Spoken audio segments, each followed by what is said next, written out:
Hello दोस्तों, स्वागत है आप सभी का एक और न्यू वीडियो में। दोस्तों, आज के इस वीडियो में आप लोगों का चैप्टर नंबर 12 जिसका नाम है पृष्ठीय क्षेत्रफल एवं आयतन। उस चैप्टर का अगर हमने पीवाईक्यू को जब देखा तो चूंकि मेरे पास पीवाईक्यू का बहुत सारा भंडार रखा हुआ है और वैसे भी हमको बहुत सारा पीवाईक्यू पता है, क्या आ सकता है क्या आया सब पता है, ठीक है ना। तो कुछ चीजों को मैंने एनालिसिस किया तो मैंने ये ध्यान दिया कि अगर हम एनसीईआरटी को सही तरीके से पढ़ लें तो पीवाईक्यू क्या कहीं से आ जाए आप लोग कर सकते हैं, क्योंकि जितना एनसीईआरटी में सोचना पड़ रहा है समझना पड़ रहा है उतना किसी भी पीवाईक्यू में दम नहीं है, मैंने देख चुका। और वैसे भी पीवाईक्यू समझ लीजिए इसमें से आधा आधा पार्ट करके दिया है।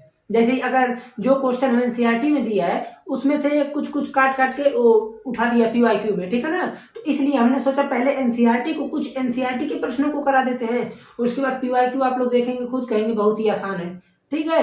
तो चलते हैं, देखिए पहला प्रश्न दिया है कि आकृति में कोई एक ठोस है, ठीक है ना, कोई एक ठोस है। क्या है ठोस? घन है। तो घन के ऊपर जो है हमने एक क्या रख दिया? अर्धगोला। मैं ये देख रहा हूं मेरे पास कोई सामग्री है क्या, तो हमने घन के ऊपर क्या रख दिया? एक अर्धगोला। तो कह रहा कि जब अर्धगोले को रख दिए तो इस प्रकार बने संपूर्ण पृष्ठीय क्षेत्रफल को हमको आप बता दीजिए, संपूर्ण पृष्ठीय क्षेत्रफल। तो इसके लिए हमको सिंपल करना क्या है, जैसे ध्यान दीजिए यहां पर हम ये देख रहे हैं कि हमको अगर घन की बात करें तो 5 फलक तो सीधा सीधा दिख रहा है भाई। अगर मान लीजिए किसी भी घन को देखें तो एक इधर का पीछे का, एक आगे का 2, एक इधर 3, एक इधर 4, एक नीचे का 5। छठवें पर कोई अगर रख दे फ्लैट सतह पर तो मान लीजिए 6 दिखता। अगर ये नहीं रहता तो यहाँ पर मान लीजिए 5 भी दिख रहा है, लेकिन हम क्या करेंगे? हम 6 को निकालेंगे। कैसे निकलेगा देखिए, अगर मान लीजिए हम पहले लिख देते हैं आकृति का संपूर्ण पृष्ठ, आकृति का संपूर्ण पृष्ठ इक्वल टू, अब देखिए अगर हम 6a² लिखे, 6a² क्यों लिखेंगे? क्योंकि टोटल सरफेस एरिया यानी संपूर्ण पृष्ठ 6a² होता है इसका, 6a²।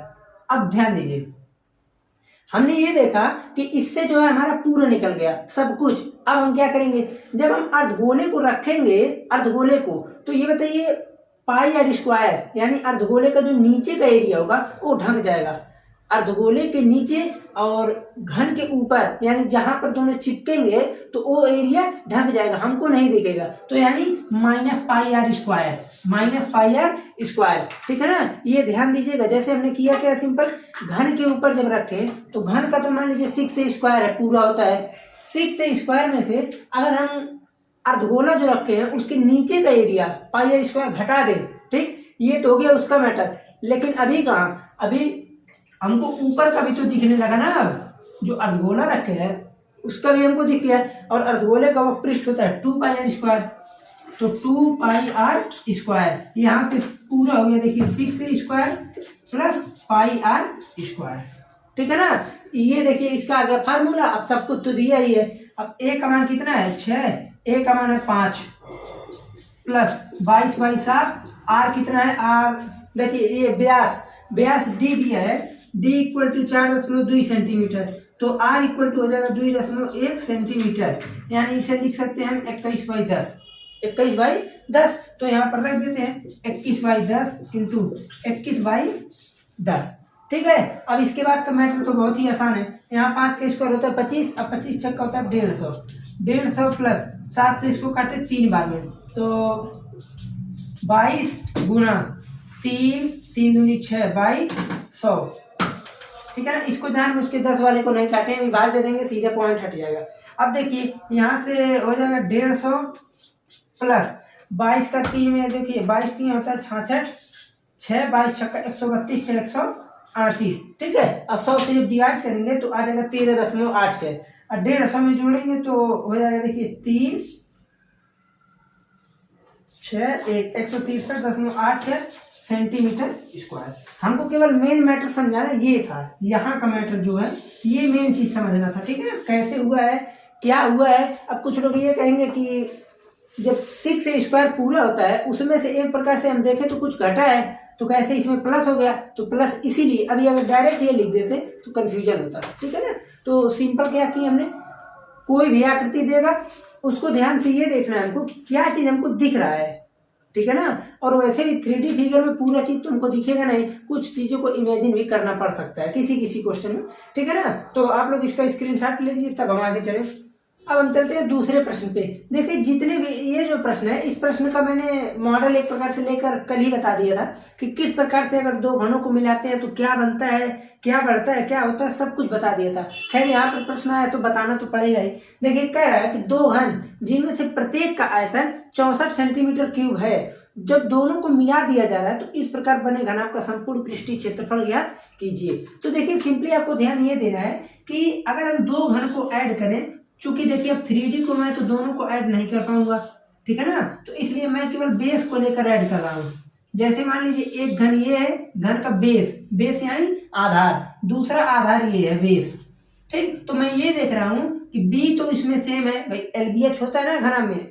अब जैसे आप कहेंगे घन में कहाँ LBH होता है, तो LBH ही होता है, लेकिन चूंकि सब कुछ समान होता है तो इसलिए सब बराबर रहता है। मान लीजिए AB ये था, अब ये लेंथ भी पूरा A था, हाइट भी इसका देखिए हाइट भी A था, ठीक है ना, हाइट भी A था उसका। अब अगर मान लीजिए मैंने ये इसको भी ऐड कर दिया तो ये तो इंक्रीज हो नहीं रहा है, हाइट वही है, केवल ये देखिए पूरा क्या हो जा रहा है, 2A हो जा रहा है, 2A, ठीक है ना। तो इस प्रकार से हम यहाँ पर करेंगे। अब देखिए हम पहले घन का आयतन दिया तो हम पहले भुजा निकालेंगे ना भुजा। तो यहाँ पर लिख देंगे कि घन का आयतन इक्वल टू 64 सेंटीमीटर क्यूब, ठीक है ना। तो घन का आयतन होता है भुजा क्यूब इक्वल टू 64, तो यहाँ पर लिख देंगे A क्यूब इक्वल टू 4 का क्यूब, तो A बराबर 4 आ गया, यानी A का मान कितना आ गया, 4। अब देखिए आप सिंपली लिख देंगे कि दो घनों को मिलाने पर देखिए क्या क्या चेंजिंग होगा। L बराबर आप कहेंगे 8 हो जाएगा, और B 4 ही रहेगा, H भी 4 रहेगा। अब अगर आपको नहीं मेल कर रहा है तो आप L को 4 रख के, B को 4 रख के H को 8 कर दीजिए। कोई भी एक किसी को भी आपको इंक्रीज करना पड़ेगा, ठीक है ना, किसी एक को, क्योंकि जैसे मान लीजिए मैं लेंथ में इसको ऐड किया हूँ, आप हो सकता है इधर ऐड करें तो ब्रीथ में हो जाएगा, ठीक है ना, हाइट में आप ऊपर ही रख दे तो हाइट ऐड हो जाएगा। सिंपली जिस चीज के साथ जिस चीज में ऐड करेंगे वही डबल हो जाएगा। तो अब उसके बाद देखिए संपूर्ण पृष्ठीय क्षेत्रफल का फार्मूला क्या होता है, पृष्ठीय क्षेत्रफल equal to 2LB BH HL। अब उसके बाद सिंपल देखिए 2L का मान कितना है, 8 गुना 4 प्लस 4 गुना 4 प्लस 4 गुना 8। अब यहाँ से हो जाएगा 2 32 16 प्लस 32, तो ये कितना हो जाएगा। अब उसके बाद 80, 2 गुना 80 इक्वल टू 160 सेंटीमीटर स्क्वायर, ठीक है ना। तो इस प्रकार से कोई भी क्वेश्चन आता है तो आप लोग सिंपल कर लेंगे। अब मान लीजिए इसी में कह देते नहीं आयतन निकालिए, तो आयतन निकालिएगा तो बिल्कुल आसान है, 8 इंटू 4, तो यहाँ से हो जाता है 32, 32 चौका कितना होगा 8, 32 चौका है ना, हाँ 4 गुना 8 12, 128 सेंटीमीटर क्यूब, ठीक है ना। तो इस प्रकार से कोई भी प्रश्न रहेगा आपको ध्यान ये देना है कि किस चीज को हम कहाँ से अप्रोच करेंगे, नहीं तो फिर गलत हो जाएगा, ये नहीं करेंगे आंसर, ठीक है ना। इसका स्क्रीनशॉट लीजिए तब हम आगे चले। एकदम सेम सिमिलर प्रश्न समझ लीजिए, ऐसे पीछे ही हुआ है, लेकिन पीछे डायरेक्टली दिया था, बना कर दिया था कि घन है, घन के ऊपर एक ब्लॉक रखा हुआ है, ब्लॉक का ये रेडियस इतना है, इसका भुजा इतना है, लेकिन इसमें क्या दिया है देखिए, कह रहा है कि भुजा 7 सेंटीमीटर वाले एक घनाकार ब्लॉक के ऊपर, एक घनाकार ब्लॉक के ऊपर एक अर्धगोला रखा हुआ है, तो अर्धगोले का अधिकतम व्यास क्या हो सकता है। जैसे ध्यान से आप खुद सोच के बताइएगा।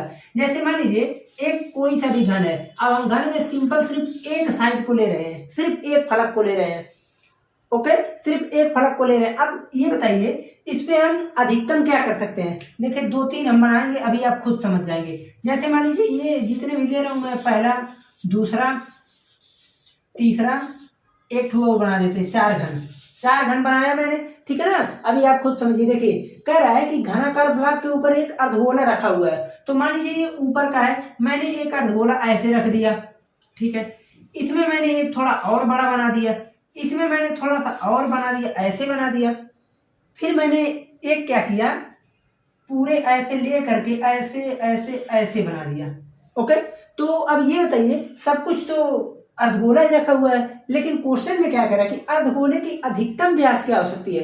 तो अधिकतम व्यास यानी क्या होता है, आप कहेंगे यहां से लेकर यहां तक की दूरी, तो अधिकतम व्यास, ये बताइए अधिकतम व्यास इसी घन के साइड के बराबर ही तो होगा। अतः आप यहाँ कह सकते हैं कि अतः घन का व्यास, नहीं घन का नहीं, अर्धगोले का, अतः अर्धगोले का अधिकतम व्यास, अर्धगोले का अधिकतम व्यास, अधिकतम व्यास बराबर होगा किसके, 7 सेंटीमीटर। ठीक, 7 सेंटीमीटर क्यों होगा, क्योंकि जब हम इस पे अर्धगोले को रखेंगे तो अर्धगोला जो है जितना भी, इसको देखिए अधिकतम है, अधिकतम ना कहा होता तो कुछ भी हो सकता था, तब इसमें कोई बात ही नहीं होता कि क्या होगा।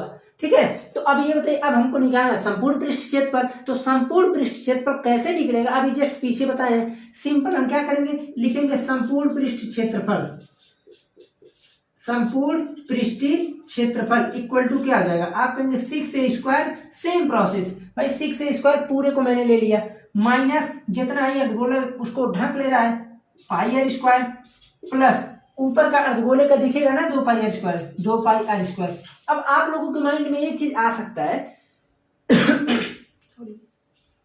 यहाँ पर जो है हम 6a² क्यों ले रहे हैं, हम 6a² क्यों ले रहे हैं, हमको 5a² ले करके और 2πr² जोड़ देना चाहिए डायरेक्ट। तो देखिए 6a² इसलिए लिया जा रहा है क्योंकि अगर हम कभी भी एक घन के ऊपर अर्धगोले को रखेंगे तो हमको, आप लोग ये ध्यान दीजिएगा, कभी भी पूरा एरिया नहीं ढकता है, पूरा एरिया नहीं ढकता है। आप लोग कहीं भी, आप लोग देख सकते हैं इसको, ठीक है ना, प्रयोग करके देख सकते हैं। जैसे कोई लूडो की गोटी हो गया या फिर कोई भी चीज़ घन वाला ले लीजिएगा, जब कोई भी रखेंगे, सिंपल रखेंगे तो देखिए कोने कोने पे यहाँ पर छूट जाएगा, ठीक है ना, चारों कोनों पे छूट जाएगा। तो अगर हम 6a² ले लेंगे तो इसमें पूरा सब कुछ आ जाएगा, और πr² घटा देंगे तो ये नीचे का खत्म, और 2πr² जोड़ देंगे तो ऊपर का आ जाएगा, ठीक है ना, इसीलिए ऐसा करते हैं। तो यहाँ से कितना आ गया, 6a² प्लस πr²।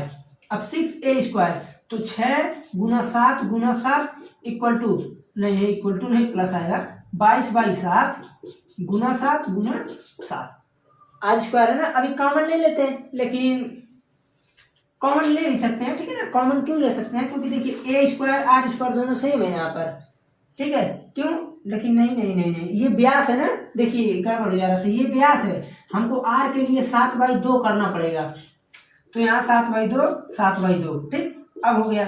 अब यहाँ से 7 खत्म, तो 42 × 7 प्लस यहाँ पर देखिए 2 से काटेंगे तो 11 7 77, तो 77 आ गया, तो 38.5, और ये हो गया देखिए 7 दूना 14 हो गया, उसके बाद 294 प्लस 38.5, देखिए 4 कहाँ सारा 5, ठीक है ना। अब जोड़ेंगे तो देखिए 8 4 12, उसके बाद 10 3 13 को 3, उसके बाद कैरिए 2 1 3.5 सेंटीमीटर स्क्वायर। ओके, तो देखिए इसमें आप लोग देख रहे हैं कि कुछ ना कुछ ज़्यादा ही आप लोगों को सोचना पड़ जा रहा है, लेकिन PYQ में देखेंगे तो ज़्यादा कुछ तामझाम नहीं रहता है, डायरेक्ट सब कुछ दे देता है, रेडियस इतना है, हाइट इतना है, बेलन का ये निकालिए, कभी कभी सिंपल पूछ लेता है, कभी कभी पिघलाने वाला पूछ लेता है, अभी वो ऐसा प्रश्न कराएंगे, ठीक है ना।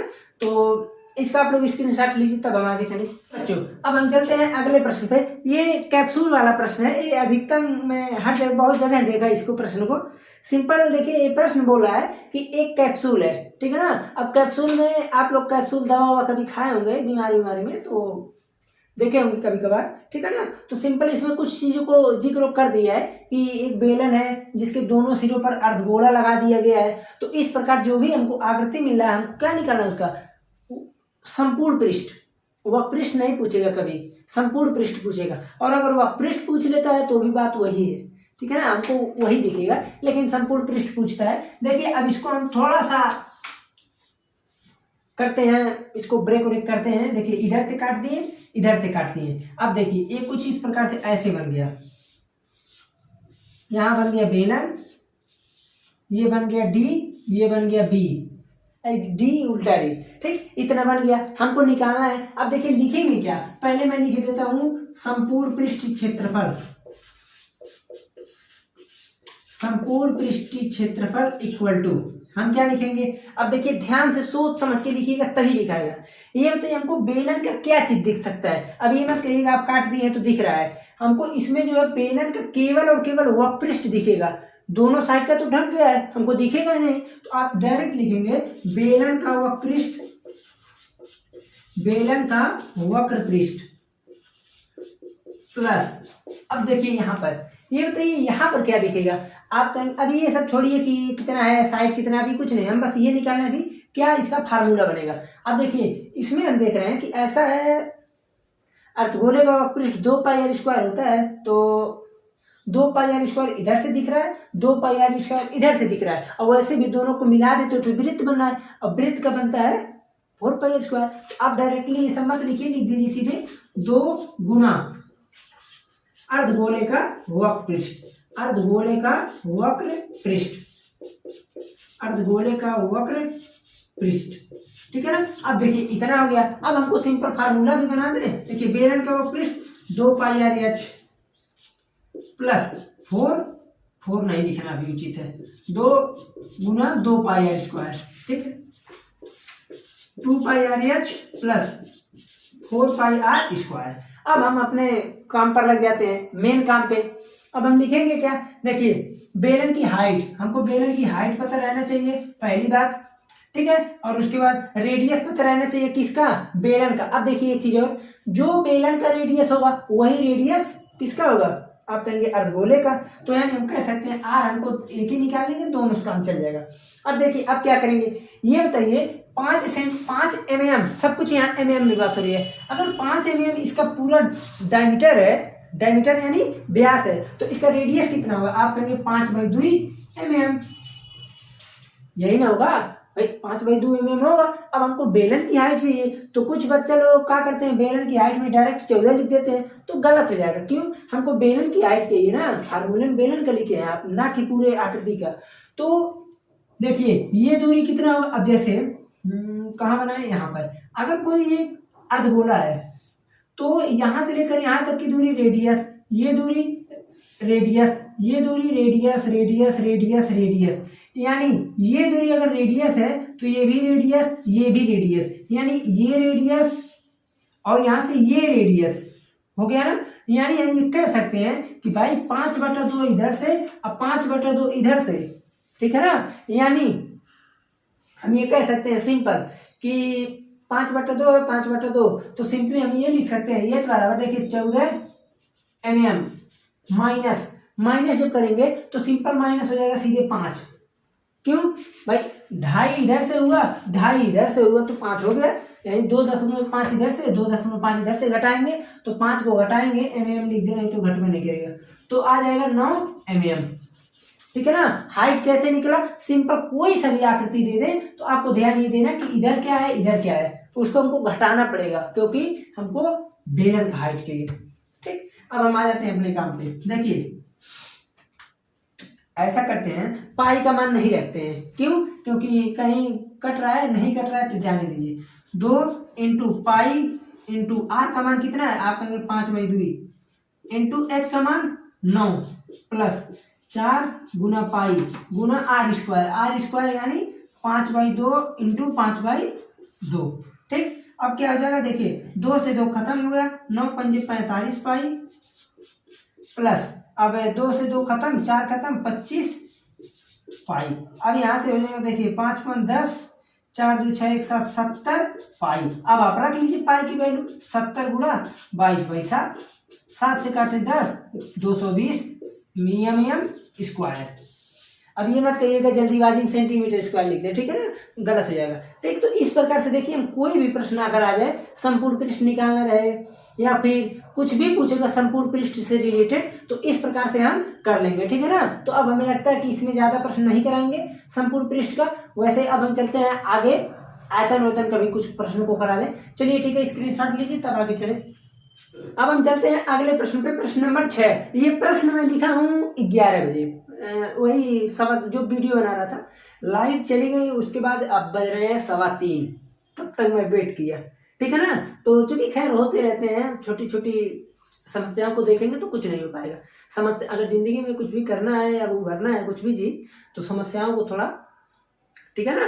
तो खैर कोई नहीं, चलिए हम आते हैं प्रश्न पे। देखिए प्रश्न जो है कह रहा है कि एक कलमदान बना है, घनाभाकार आकार का है, कोई भी कलमदान है घनाभाकार आकार का बना है, जिसका बीमा दिया है। बीमा देखिए घनाभ का बीमा है, एक चीज ध्यान दीजिएगा, घनाभ का बीमा है। ठीक, कह रहा कि उसमें जो गड्ढे बने हैं छोटे छोटे गड्ढे, जैसे देखिए ये है पूरा भैया घनाभ। ठीक, अब हुआ क्या, हमको पेन रखने के लिए ऐसे उड़ाना पड़ा यहाँ से। ठीक, तो हम इसमें क्या रख दिए, पेन रख दिए, एक पेन। हमने कहा नहीं हमको और पेन रखने हैं, लीजिए ये भी टांग दिए इसमें, 2 पेन। ठीक, 3 पेन, 4 पेन। ओके, इस प्रकार से ऐसे यहाँ देखिए घनाभाकार क्या है, ये शंक्वाकार। ठीक, काट काट के गड्ढा हम कर दिए हैं। तो हमको ये कह रहा है कि पूरे कलमदान का आयतन निकालिए बस। अब करेंगे क्या, कितना गड्ढा है भैया, 4 है ना। तो देखिए दिमाग क्या लगाना है, पूरे घनाभ का आयतन में से, तो मैं लिखूंगा कलमदान का आयतन, कलमदान का आयतन इक्वल टू, कलमदान का आयतन इक्वल टू, अब ध्यान दीजिएगा पूरा घनाभ का आयतन था भाई, पूरे घनाभ के आयतन में से अगर हम कह दें नहीं ऐसा है, घनाभ का आयतन, घनाभ का आयतन माइनस घनाभ के आयतन में से 4 शंकु का आयतन घटा ले, तो ये बताइए निकल जाएगा कि नहीं, 4 शंकु का आयतन। आप कहेंगे इसमें कौन सी पूछने वाली बात है, तो निकल ही जाएगा। अब देखिए घनाभ का आयतन क्या होता है, आप कहेंगे LBH माइनस 4 इंटू 1/3 पाई R² H। ठीक है ना। तो देखिए किसी भी प्रश्नों को, मैं पहले ही बताया हूं, मैं हमेशा एक ही बात बोलता हूं, किसी प्रश्नों को करने का सही अप्रोच अगर जान गए तो वो प्रश्न कभी गलत नहीं होता है। ठीक है ना। देखिए एक हमारे सर यूनिवर्सिटी में, वो कभी आंसर नहीं देखते हैं सॉल्व करने के बाद, कभी नहीं, आज तक रिकॉर्ड है, कभी आंसर नहीं देखते हैं। वो कहते हैं अगर तुम्हारा मेथड सही है और तुम सही किए तो आंसर हम क्यों देखें, तुम्हारा आंसर सही ही होगा, और रिकॉर्ड है कभी गलती नहीं होता है। ठीक है ना। तो सही अप्रोच अगर जान गए और उसके बाद कैलकुलेशन करने का आइडिया, कैलकुलेशन किस प्रकार से जल्दी किया जाए, कैसे किया जाए, सब कुछ हम बताएंगे आप लोगों को। खैर आप लोग बस चैनल पर बने रहिए, अगर आ गए तो समस्या छोड़ दीजिए। ठीक है ना। मैथमेटिक्स में आप लोगों को एकदम अच्छा करके ही छोड़ेंगे। ठीक है ना, घबराइए नहीं। तो यहाँ पर देखिए अब हम एक बार और लिख दें LBH। L कितना है, 15 गुना 10 गुना 3.5 माइनस 4/3 गुना 7 कहीं है, चलिए है, तो 22/7 इंटू R²। R का मान देखिए त्रिज्या 0.5, अब 0.5 है ना, तो दशमलव मत लीजिए, 5/10 इसको 0.5 को आप क्या लिखेंगे, आप कहेंगे 1/2 लिख सकते हैं। तो 1/2 गुना 1/2 गुना, अब इसको मैं क्या लिख सकता हूँ, 14/10। ठीक है ना। इस प्रकार से कैलकुलेशन तेज कर सकते हैं। और आइडिया देखिए, अब 7 से इसको हम काट दिए 2 बार में, 2 से इसको खत्म हो गया, बचा के नीचे 2 से इसको भी उड़ा दे 11, बस। अब कुछ मत काटिए। तो यहाँ पर देखिए हो गया 15 गुना 35, 10 कहाँ गया, दशमलव था ना, खत्म कर दिया, माइनस 11 चौक 44 बाई 3 दाहिया 30। ठीक, अब उसके बाद यहाँ पर देखिए अब इसको करना है ना, तो 15 × 75 को 5 कैरी आया 7, 15 × 3 45, 45 7 52 माइनस, अब इसको जब भाग देंगे तो 3 से भाग देते हैं, तो 3 × 1 = 3 बचेगा 14, 3 × 4 = 12। ठीक, फिर उसके बाद कितना बचेगा, 2 पॉइंट लगाएंगे, 0 3 × 18 2 3 × 18 और 10 अभी है ना, 1.466, 1.466, 6 को हटाइए 1.46। अब 525 में से 1.46 घटाएंगे तो कितना बचेगा, आप कहेंगे 525 में से 1 घटाएंगे तो बचेगा 524। अब 524 में से 0.46 घटाएंगे तो 523.54 सेंटीमीटर क्यूब। ठीक है ना। इस प्रकार से जब आपका सही अप्रोच होगा तो आप आंसर देखने की जरूरत नहीं है। ठीक है ना, सब कुछ ये ऐसे ही होगा। ठीक, तो आप लोग इसका स्क्रीनशॉट ले लीजिए, तब हम कुछ प्रश्नों को एक आध प्रश्न और करा दें। ठीक है ना, अच्छे खासे प्रश्न है। तो अब हम चलते हैं अगले प्रश्न में, प्रश्न नंबर 7। देखिए ये जो है PYQ का प्रश्न है, ये 6 नंबर का प्रश्न है। ठीक है ना, पहले के समय में 8 नंबर का आता था बड़ा प्रश्न, लेकिन अब तो चूंकि 6 नंबर का 3 प्रश्न आता है, तो आप लोगों का मॉडल चेंज हो गया। आप लोगों को बस बहुत अच्छा मौका है कि 70 में 70 एकदम आसानी से ले आए। और फिर पेपर का लेवल मैं देख रहा हूँ कि धीरे धीरे अब बहुत ही आसान बनते जा रहा है। ना जाने एग्जामिनर लोग को क्या हो गया, अगर हम बना देते तो मजा आ जाता। लेकिन खैर कहाँ बनाने को मिल रहा है। देखिए कह रहा है कि एक गोला जिसका व्यास 12 सेंटीमीटर है, कोई एक गोला है छोटा सा, अब छोटा ही है क्योंकि 12 सेंटीमीटर है ना, तो पूरा 12, ये व्यास कितना है 12 सेंटीमीटर। ओके, फिर कह रहा है कि एक लंबवृत्तीय बेलनाकार बर्तन में पानी कुछ भरा है। जैसे अभी हम एग्जाम्पल लेकर समझाएंगे जिसमें थोड़ा पानी भरा है, ठीक है। यदि गोला पानी में डूब जाता है तो बेलनाकार बर्तन में पानी की सतह का हाइट, यानी सतह का 3 सही 5 बाई 9, 9 त्रिक 27, 5 32, यानी 32 बाई 9 सेंटीमीटर हाइट बढ़ जाती है। तो बेलनाकार बर्तन का व्यास बताइए। बहुत आसान क्वेश्चन है। देखिए आप लोग ये बताइए, मान लीजिए यहाँ पर कोई एक गिलासा है, गिलास यानी गिलासा का मतलब गिलास, ठीक। इतना पानी भरे है इसमें, ठीक, इतना पानी भरे है। हम कहीं ऐसा है, वो कौवे वाला कहानी सुनने दिए होंगे आप लोग कि छोटा छोटा कंकड़ जब इसमें डालता है धीरे धीरे धीरे धीरे पानी का लेवल बढ़ता जाता है। तो उसी प्रकार जब हमने इस गोले को, ठीक है, क्या चीज है, हाँ गोला, इस गोले को इसमें जब हमने गिराया तो जब जैसे ही गोला इसमें गया तो पानी का सतह कुछ आ गया इतना ऊपर। तो ये बताइए ये पानी का सतह कितना आया, ये पानी का सतह कितना ऊपर आया। तो अब ये कहेंगे आप कि ऐसा है, ये जितना आयतन बढ़ा है ये आयतन बराबर है इसके। तो मैं ये कह सकता हूं कि गोले का आयतन बराबर है किसके। आप कहेंगे कि जो अब देखिए एक चीज और समस्या क्या है, लोग कहते हैं कि जब मैं बेलन ले रहा हूं, जैसे इसमें हुआ क्या, मेरा इस प्रश्न को लेकर एक थोड़ा सा मत रहता है कि जैसे मैं जब इस प्रश्न को ध्यान से अगर ना पढ़ा जाए तो ये समझ में आता है कि मैं पूरे बेलन को ले रहा हूं, लेकिन नहीं, मैं केवल इतने को ले रहा हूं ना। आप कहेंगे हाँ जब मैं इतने को ले रहा हूं, ठीक है ना, तो ये बताइए ये भी तो एक प्रकार से बेलन ही है, तो इसीलिए यहाँ पर बेलन का आयतन लगता है। तो जब मैं बेलन का आयतन लिख दिया अगर, तो आप लोगों को समस्या एक चीज का आ सकता है कि जब बेलन का आयतन लिए तो पूरा हाइट लीजिए, आप तो थोड़ा सा ले रहे हैं, तो थोड़ा सा इसलिए लिया जा रहा है क्योंकि यहाँ पर छोटे वाली बेलन की बात हो रही है, पूरे बेलन की बात नहीं हो रही है, ठीक है ना। तो अब ये बताइए गोले का आयतन क्या है। आप कहेंगे गोले का आयतन होता है 4/3 पाई आर क्यूब इक्वल टू, बेलन का आयतन कितना होता है, आप कहेंगे पाई आर स्क्वायर एच, पाई से पाई खत्म, 4/3, आर कितना है, गोले का कुछ है, हाँ गोले का व्यास 12 है तो रेडियस 6 हो जाएगा, रेडियस 6, तो यहाँ से हो जाएगा गुना 6 गुना 6 गुना 6 equal to R square. R कहीं है, आर दिया ही नहीं है, आर स्क्वायर इंटू एच कितना है 32/9। ओके, अब काटते हैं, 3 दूनी 6, उसके बाद 4 दूनी हो जाएगा 8, 4 दूनी 8, 8 चौक 32, ठीक है ना। अब उसके बाद देखिए आर स्क्वायर बराबर 6 गुना 6 गुना 9 अपन 2 गुना 2, अब 2 से काटेंगे तो 3 3 आएगा, अब 3 3 का 9 गुना 9, तो आर स्क्वायर बराबर 81, आर बराबर 9 सेंटीमीटर आ गया। क्या चीज, रेडियस, किसका रेडियस आया, आप कहेंगे बेलनाकार बर्तन का, लेकिन इसमें तो व्यास कुछ है, तो व्यास इक्वल टू 2r, यानी 2 गुना 9 इक्वल टू 18 सेंटीमीटर, ठीक है ना। हमें जहां तक आशा है ये प्रश्न आपको बहुत ही बेहतर समझ में आया होगा। तो ये प्रश्न जब कभी भी बनेगा तो ये ध्यान दीजिएगा, आप हमेशा यही प्रश्न लगाइएगा। क्यों, क्योंकि ये प्रश्न जब भी बनेगा तो यही चीज डुबोया जाता है। अधिकतम प्रश्नों में गोला ही डुबोया जाता है बेलनाकार बर्तन में, ठीक है ना, क्योंकि शंक्वाकार बर्तन वर्तन में डुबोते नहीं है। छिन्नक था तो आप लोगों से निकल गया, छिन्नक आपको पढ़ना नहीं है, ठीक है ना। तो अब देखिए एक प्रश्न 8वां नंबर है, हम चलते हैं एक अच्छे खासे प्रश्न में, एमसीक्यू प्रश्न है। जैसे प्रश्न क्या कह रहा है कि सिंपल कह रहा है कि एक गोले को ले रहा है, एक गोले का आयतन और उसका वक्रपृष्ठ बराबर हो गया, ठीक। प्रश्न है एक गोले का वक्रपृष्ठ और आयतन बराबर है, तो एक गोले का वक्रपृष्ठ और आयतन बराबर है तो उसकी त्रिज्या बताइए, त्रिज्या होगी।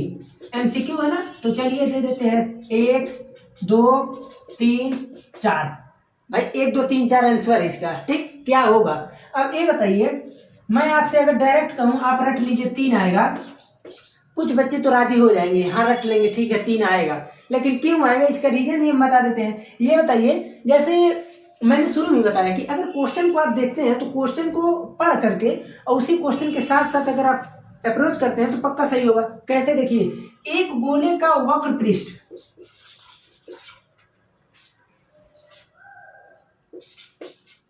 और आयतन बराबर है, बराबर कर दिए मैंने, 4 पाई से 4 पाई खत्म, आर स्क्वायर से इसको काटेंगे तो बचे ए 3 इधर ले, ये 3 बराबर आर बराबर 3 आ गया। और ये जिंदगानी पूरा सादगी तक हमेशा 3 ही आएगा, जब कभी बराबर होगा तो 3 ही आएगा, 6 आ नहीं सकता है, ठीक है ना। तो ये समझ लीजिए एक प्रकार से निश्चित क्वेश्चन है, इसमें कुछ चेंजिंग किया ही नहीं जा सकता है। तो प्रश्नों को लेवल यहीं तक है, आप लोग इसका स्क्रीनशॉट ले लीजिए, एक आध प्रश्न देखते हैं, अगर मिलेगा तो करा देंगे, जैसे मेरे बगल में ही है लेकिन चूंकि मिटाना पड़ेगा ना, तो देखते हैं, अगर एक आध प्रश्न मिलेगा तो करा देंगे, नहीं तो फिर इसी पर बंद देखते हैं। तो केवल एक मॉडल का प्रश्न और रह गया था, पिघलाने उगलाने वाला। इसमें जो है प्रश्नों को देखिए किसी भी प्रकार से बदल सकता है। सिंपल क्या बोल सकता है, जैसे देखिए कोई भी गोला है, बड़ा गोला है, जैसे सिंपल समझिए, पहले कोई एक बड़ा लड्डू है, कोई कहा नहीं इतना बड़ा लड्डू नहीं चाहिए, थोड़ा छोटा छोटा चाहिए, फोड़ करके आप छोटा छोटा बना देंगे, हो सकता है एक लड्डू में 3-4 ठू बन जाए, ठीक है ना। तो उसी प्रकार कोई एक गोला है तो उसे, अब गोला है तो फोड़ तो सकते नहीं भाई, ठोस गोला है, कोई भी चीज ठोस है तो उसे पिघलाएंगे ही। तो चूंकि ये प्रश्न जो है पिघलाने वाले के नाम से ही फेमस है, तो इस प्रश्न में क्या कर सकते हैं, पिघला ही सकते हैं। तो कह रहा है कि धातु के एक ठोस गोले को पिघला करके, ठीक है ना, कोई एक धातु का ठोस गोला है, हमने उसे पिघला लिया, पिघला करके सिंपली क्या किया, जैसे देखिए एक कोई गोला 10.5 सेंटीमीटर त्रिज्या का, ठीक है, हमने क्या किया, इसे छोटे छोटे शंकु हमको बनाना है, जैसे छोटे छोटे शंकु इस प्रकार से हमको क्या करना है, बनाना है। अब हमको कितना शंकु मिलेगा यही चाहिए, तो सिंपली क्या करते हैं, पहले शंकु का सब कुछ देख ले। शंकु का त्रिज्या है 3.5, हाइट दिया है 3 सेंटीमीटर, हमको शंकु का संख्या चाहिए कि कितने शंकु बनेंगे, ठीक, यही चाहिए। तो सिंपली हम करते क्या है इसमें, तो हम डायरेक्ट लिखेंगे शंकुओं की संख्या इक्वल टू, शंकुओं की संख्या इक्वल टू अब किस चीज को पिघला रहे हैं, गोले को, तो गोले का आयतन बाई शंकु का आयतन, ठीक है ना। अब इसमें चूंकि हम डायरेक्ट ऐसे लिखवा दिए तो मजा नहीं आएगा, थोड़ा सा बता देते हैं क्यों यही होता है, 1 सेकंड, हाँ ठीक। देखिए यहाँ पर जो है कोई भी अगर गोला है या फिर कोई भी चीज आप ले लीजिए सिंपली, तो अगर मान लीजिए मैं छोटा छोटा ऐसे पार्ट कर रहा हूँ कोई भी चीज, जैसे मानिए कोई एक आयत है, कोई एक कागज है, ठीक, कागज ले लिए हम, कहीं ऐसा है मैं एक कागज इतना बड़ा फाड़ रहा हूँ, तो अगर मैं ये निकाल लूं कि इसका पूरा कितना एरिया है, भाई कागज है तो कागज एरिया होगा ना, इसका पूरा कितना एरिया है और इसका कितना एरिया है, अगर इस पूरे एरिया में एक एरिया से भाग दे दें तो हमको पता चल जाएगा कैठ बनेगा इसमें से कागज। तो उसी प्रकार जो है एक बड़ा बड़ा गोला है, हम कहें एक इतने में बन गया, दूसरा इतने में बना, तीसरा इतने में बना, तो अगर एक ढोक डिवाइड कर दे तो हमको मिल जाएगा। तो उसी प्रकार गोले के आयतन में जब शंकु के आयतन से डिवाइड कर देंगे तो हमको शंकु की संख्या मिल जाएगी। ये हुआ इसका फंडामेंटल। अब आप समझते हैं थोड़ा सा डायरेक्ट रटने वाला, जिस चीज को पिघलाएंगे ऊपर और जिस चीज को बनाएंगे हमेशा नीचे, जिस चीज को पिघला रहे हैं ऊपर और जो पूछा है जो बना रहे हैं वो नीचे हमेशा।